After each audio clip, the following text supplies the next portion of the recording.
Today I want to recommend to our state president, Mr. Cyril Ramaphosa, to read Luke 14, verse 28.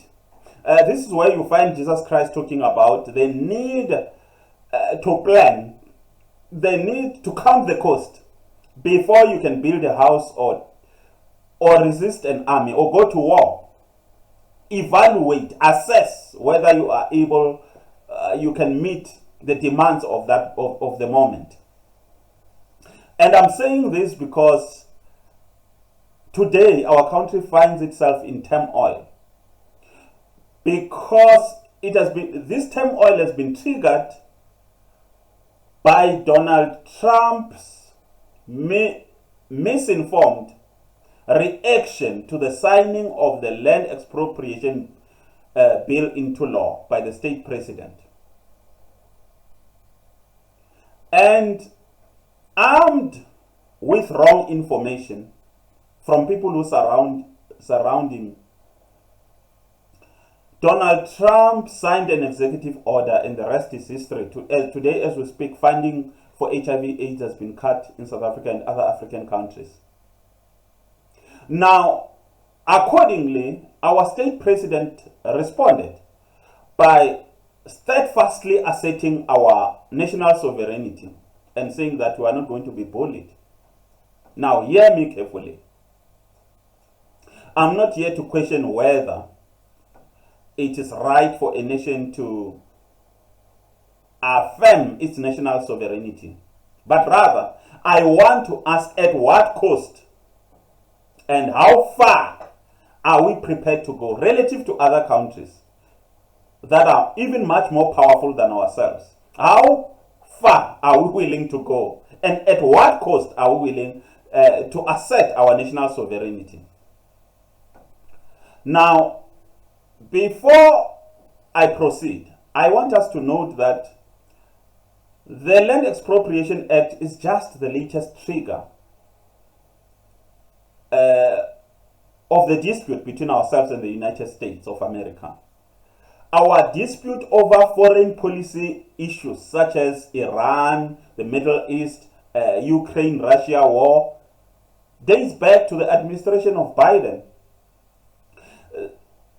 The Congress under Biden during his tenure has long been agitating and considering the meting out of sanctions, punitive sanctions against South Africa, because of policy disputes over our foreign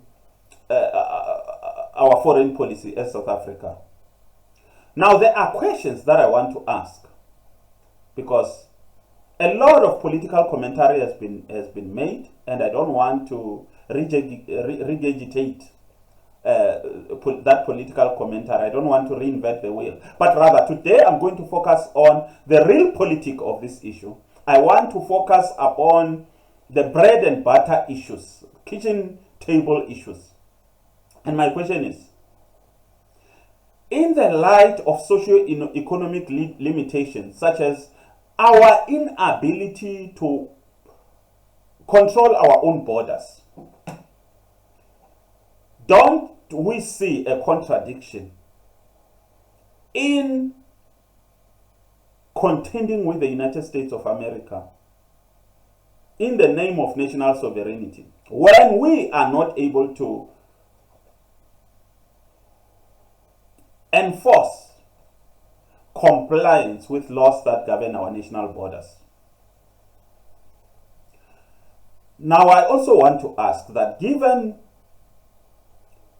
issues such as unemployment, where we have one of the highest rates, if not the highest rate in the world, are we not distracting ourselves by taking on an exceedingly greater burden of global issues upon ourselves? Are we not running before we can crawl? Again, I want to ask that, in the light of the loss of about 13 soldiers in the DRC, who could not resist M23, which is a paramilitary force, are we not committing suicide by taking on an economic and military power such as the United States that has got a defense budget that is almost four times the economy of South Africa?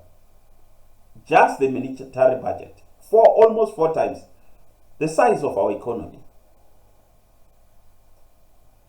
Is that a prudent thing to do? Now, finally, on this issue, I want to ask, don't we find a contradiction in leading the charge as far as the litigation of the issue of Palestine at the International Criminal Court is concerned? Not acting in tandem with other countries, but being at the forefront, kind of isolating ourselves and drawing attention to ourselves. Whilst we have failed to litigate domestically the crimes, state capture crimes against the people of South Africa, isn't there a contradiction? Is that a proper ordering of our priorities? Now, also, most recently, the National Minister of Finance, Minister Godongwana, has had to postpone the announcement of the national budget speech because of our failure to balance the books. This begs the question, are we truly realistic to take on all these extra burdens when we've got far much more basic fundamental challenges at home? Are we not calling our unnecessary attention from ourselves? Why don't we learn from China? China's doctrine was to say, we will bide our time and hide our shine, meaning we are not going to draw attention to ourselves as we are still building ourselves up, because somebody can just come and extinguish our shine even before it takes off. Now, before I conclude, I want to conclude by talking to the issue of national sovereignty, which is being bandied about. What does South Africa need to do in order to exercise true national sovereignty? There's a homework that we need to do. There's a school fees that we need to pay. One, we need to have visionary and incorruptible leadership. You judge for yourself. Do we have that? Number two, we need to have an economy that is self-sufficient, not a begging bowl diplomacy where we tell the USA to go to hell today and run and knock on the door of Trump in Washington and get ignored and humiliated. We also need to, number three, we need to invest in research and development of cutting-edge technologies and own them and scale them up in order to industrialize our economy and become self-sufficient and build resilience. The last one is lethal military power. We need to have, not in the words of Lieutenant General Mapaa, a Mickey Mouse National Defense Force. We need to have a lethal military force that packs a punch. And lastly, our president, on the occasion of the State of the Nation address, mentioned that South Africa is a nation of resilient people. No doubt he's right. But what I want to mention is that our leadership, our president and the elite will not even have to dig deep into their resilience. They will not have to activate their resilience when economic hardship because of sanction begin to bite, because they've got a lot of millions in their bank account. South Africans, ordinary South Africans, everyday South Africans are going to suffer. This is the voice in the wilderness with Rendani.